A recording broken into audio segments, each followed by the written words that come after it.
ورسوله وتجاهدون في سبيله صفا وتجاهدون في سبيل الله بأموالكم وأنفسكم ذلكم خير لكم إن كنتم تعلمون جرب الله أكبر আমরা বললাম আল্লাহ কি এমন ব্যবসা যে ব্যবসা করলে পরে জাহান্নামের আগুন থেকে বাঁচা যাবে আল্লাহ পাক বলছে তুমিনুনা বিল্লাহ এক নম্বর আল্লাহর উপর ঈমান তার উপর ঈমান রাসূলিহি এবং তার রাসূলের উপর ঈমান ওয়াতুজাহিদুনা ফি সাবিলিল্লাহ এবং আল্লাহর পথে নিজের জান মাল সম্পদ দিয়ে আল্লাহর পথে সংগ্রাম করা প্রচেষ্টা করা চেষ্টা করা সাধনা করা আল্লাহ পাক বলছেন এই কাজগুলি যারা করবে আমি রব্বুল আলামিন তাদেরকে সফল কাম বানিয়ে দেব সুবহানাল্লাহ। আপনি কোটি কোটি টাকার মালিক কিন্তু আপনি সফল কাম হতে পারেন নাই। আপনি একটা ব্যাংকের মালিক সফল কাম হতে পারেন নাই। 10টা ট্রাকের মালিক বাসের মালিক সফল কাম হতে পারেন নাই। 10টা তেল পাম্পের মালিক হয়েছেন সফল কাম হতে পারেন নাই। যেই ব্যক্তি তার জান এবং মাল দিয়ে আল্লাহর রাস্তায় সংগ্রাম করবে জিহাদ করবে আল্লাহ পাক তাদেরকে সফল কাম বানিয়ে দিবেন তারাই শ্রেষ্ঠ জাতি হয়ে যাবে সুবহানাল্লাহ পড়বেন না। সুতরাং আমরা শ্রেষ্ঠ হতে চাই কার খুশির জন্য কথা বলেন আল্লাহর খুশির জন্য আমরা আশরাফুল মাখলুকাত আল্লাহ পাক সৃষ্টির সেরা বানিয়েছেন। সুতরাং সৃষ্টির সেরা মানুষ যদি তার শ্রেষ্ঠত্ব ধরে রাখতে চায় তাহলে কোরআনের কাছে আসা লাগবে না লাগবে না কথা বলেন। মানুষের তৈরি করা যত মতবাদ যত আইন সবকিছুকে পিছনে ফেলে আল্লাহ পাকের দিকে মুতাওয়াজ্জা হওয়া লাগবে না লাগবে না জোরে বলেন। আল্লাহর দিকে মুতাওয়াজ্জা হয়ে যেতে হবে আল্লাহর দিকে মুখটা ঘুরিয়ে দিতে হবে আল্লাহর দিকে আমাদের মুখমণ্ডলকে ঘুরিয়ে দিতে হবে যেমন করে হযরত ইব্রাহিম আলাইহিস সালাম আল্লাহ পাকের দিকে মুখমণ্ডল ঘুরিয়েছিলেন। ইব্রাহিম আলাইহিস সালাম বলেছিলেন ইন্নী ওয়াজ্জাহতু ওয়াজহিয়া লিল্লাযী ফাতারাস সামাওয়াতি ওয়াল আরদ হানিফাও ওয়া মা আনা মিনাল মুশরিকিন জয় বলি আল্লাহু আকবার আরো জোরে আল্লাহু আকবার। ইব্রাহিম আলাইহিস সালাম বললেন রব্বুল আলামিন আমি আমার মুখমণ্ডলকে তোমার দিকে ঘুরিয়ে দিলাম আসমানের দিকে আমার মুখটা আমি ঘোরাই নাই জমিনের দিকে আমার মুখটা আমি ঘোরাই নাই তুলসী গাছের দিকে আমার মুখটা ঘোরাই নাই কোন চন্দ্র সূর্য দিকে আমার মুখটা আমি ঘোরাই নাই আমি আমার মুখমণ্ডল তোমার দিকে ঘুরিয়ে দিলাম আল্লাহু আকবার ওয়া আনা মিনাল মুশরিকিন হে আল্লাহ আমি শিরক করি নাই আমি শিরকীদের অন্তর্ভুক্ত নই বলি সুবহানাল্লাহ।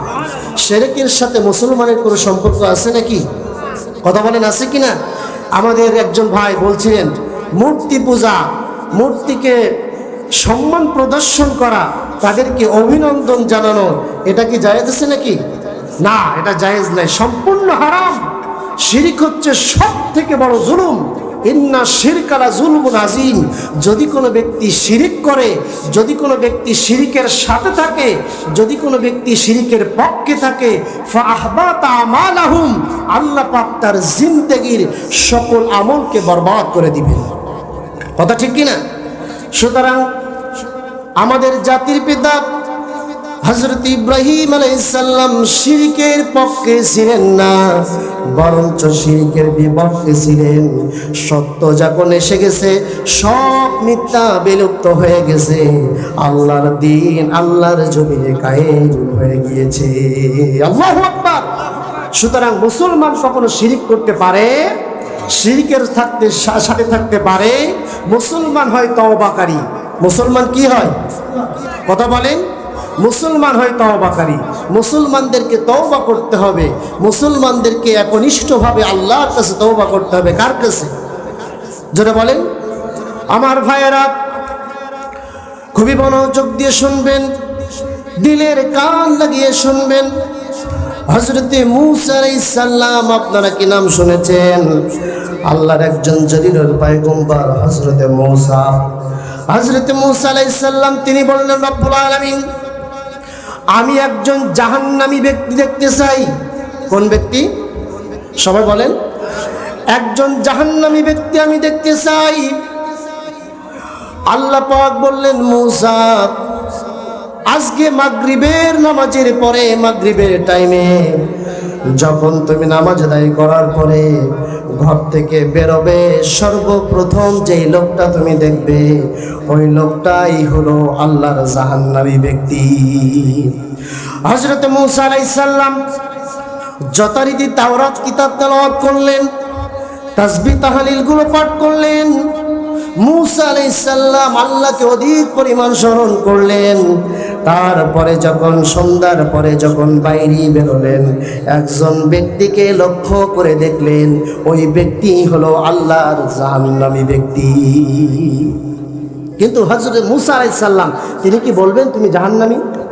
এরকমটা কি বলবেন? না, তিনি এরকমটা বললেন না, তিনি চিনে রাখলেন যে ওই ব্যক্তিটা জাহান্নামী। কিছুদিন অতিবাহিত হয়ে যাওয়ার পরে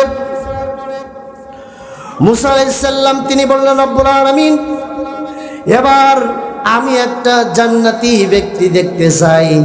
ওগো রব্বুল আলামিন, তুমি আমাকে একটা জান্নাতি ব্যক্তি দেখায় দাও। আল্লাহ পাক বললেন, মূসা, আগামীকাল ফজরের নামাজের পরে তুমি যখন বাইরে বেরোবা, তখন সর্বপ্রথম যে লোকটাকে তুমি দেখবা ওই লোকটা হলো আল্লাহর জান্নাতি ব্যক্তি। আল্লাহু আকবার।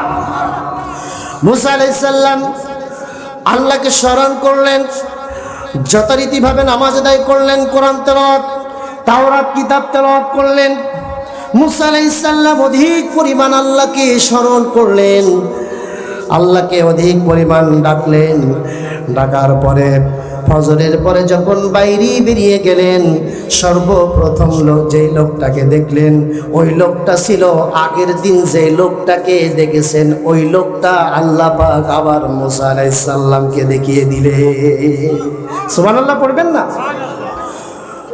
হযরত মূসা আলাইহিস সালাম তিনি বললেন, রব্বুল আলামিন, গতদিন যখন তোমার কাছে আমি একজন জাহান্নামী ব্যক্তি দেখতে চেয়েছিলাম, তুমি যেই লোকটাকে দেখায়া দিয়েছিলে, আজকেও আবার সেই লোকটাকে দেখায়া দিলা। বিষয়টা কি? ব্যাপারটা কি? আল্লাহ পাক বললেন, মূসা, তুমি যখন আমার কাছে জাহান্নামী ব্যক্তি দেখতে চেয়েছিলে, জাহান্নামী যখন তুমি ওই ব্যক্তিকে দেখতে চেয়েছিলে, ওই ব্যক্তির আমল নামে এত পরিমাণ গুনাহ ছিল, ওই ব্যক্তি ছিল আল্লাহর জাহান্নামী ব্যক্তি। কিন্তু ওই ব্যক্তি তার সন্তানকে নিয়ে পাহাড়ের ঢালু দিয়ে একদিন হাঁটতে হাঁটতে যাচ্ছে, দুই পাহাড়ের মাঝখান দিয়ে হাঁটতে হাঁটতে যাচ্ছে। তখন তার সন্তান বলছে, আব্বাজি, বিশাল আকৃতির পাহাড়, বিশাল বড় পাহাড়, এই পাহাড় কত বড়, কত সুন্দর পাহাড়। আব্বাজি বলছে, সন্তান শোনো, আমার কলিজার টুকরা শোনো, এই পাহাড় যিনি সৃষ্টি করেছেন, এই পাহাড় যিনি বানিয়েছেন, তিনি হলেন আমার রব, তিনি হলেন আমার আল্লাহ।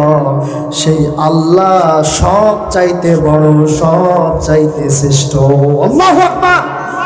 আল্লাহু আকবার মানে আল্লাহ বড়, আল্লাহ মহান, আল্লাহ শ্রেষ্ঠ, আল্লাহ সর্বশক্তিমান। বলি আল্লাহু আকবার।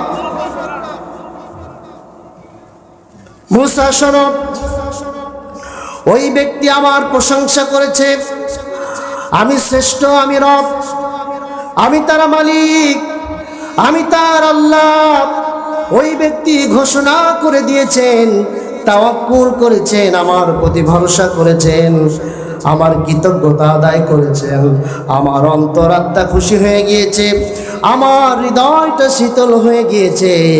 ওই ব্যক্তির পূর্বের যত গুনাহ ছিল, যত অপরাধ ছিল, আমি আল্লাহ নিঃসন্দেহে প্রত্যেকটি গুনাহকে অবশ্যই মাফ করে মাসুম বানিয়ে দিয়েছি। আল্লাহু আকবার। তাহলে আজকে যেই ব্যক্তি জাহান্নামী, কালকে সেই ব্যক্তি জান্নাতি হতে পারে না? পারে না? জোরে বলেন, পারে কি পারে না? এজন্য আল্লাহ পাক কোরআনে বলছেন, লা ইয়াস্তাউই আসহাবুন নারি ওয়া আসহাবুল জান্নাহ, আসহাবুল জান্নাতি হুমুল ফাইজুন। জোরে বলি আল্লাহু আকবার।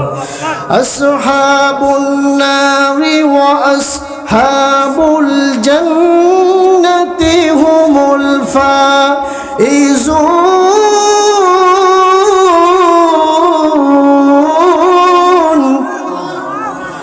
আল্লাহ পাক বললেন, যারা জাহান্নামী আর যারা জান্নাতি তারা কখনো সমান হতে পারে না, এক হতে পারে না। জাহান্নামী যারা, তারা জাহান্নামের ভিতরে নিপতিত হয়ে যাবে, আর যারা জান্নাতি নিঃসন্দেহে আল্লাহর জান্নাতে হাসতে হাসতে চলে যাবে। আল্লাহু আকবার। যারা জান্নাতি তারা সফল, আর যারা জাহান্নামী তারা বিফল। কথা বলেন ঠিক কিনা? সুতরাং আমরা সফলতা চাইবো কার কাছে? যারা বলেন কার কাছে?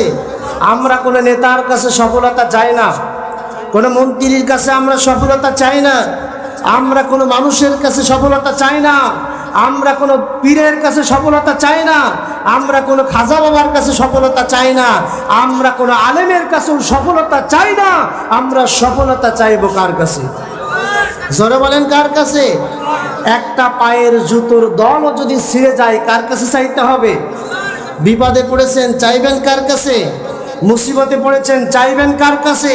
হাজারো সমস্যা, হাজারো বিপদ আসবে, ঘাবড়ে যাওয়ার কোনো সুযোগ নাই। মুমিন কখনো চিন্তিত হয় না, মুমিন কখনো ঘাবড়িয়ে যায় না। মুমিন একমাত্র, শুধুমাত্র, কেবলমাত্র কার উপরে ভরসা করে? যারা বলেন কার উপরে? আমরা ভরসা করব কার উপরে? আমাদের রবকে। আল্লাহ ছাড়া কোনো ইলাহা আছে নাকি? কোনো মাহবুদ আছে নাকি? কোনো উপাস্যদাতা আছে নাকি? কোনো আইন আছে নাকি? আমরা কোনো আইন মানি না। একমাত্র কার আইন মানি? আমরা একমাত্র কোরআনের আইন মানি। কোরআন আমাদের জীবন, কোরআন আমাদের মরণ।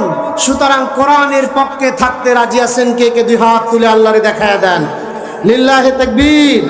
আল কোরআনের আলো, আল হাদিসের আলো, সংসদে জালো, আমার নেতা তোমার নেতা বিশ্বনবী মুস্তাফা।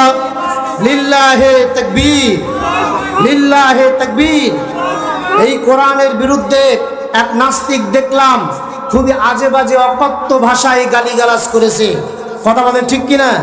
আমার রসুলকে নিয়ে কটূক্তি করেছে, আমার রসুলের স্ত্রীকে নিয়ে কটূক্তি করেছেন, আমার রসুলের মাকে নিয়ে কটূক্তি করেছেন, আমার রসুলের বাপকে নিয়ে কটূক্তি করেছেন, আমার রসুলের মেয়েকে নিয়ে কটূক্তি করেছেন।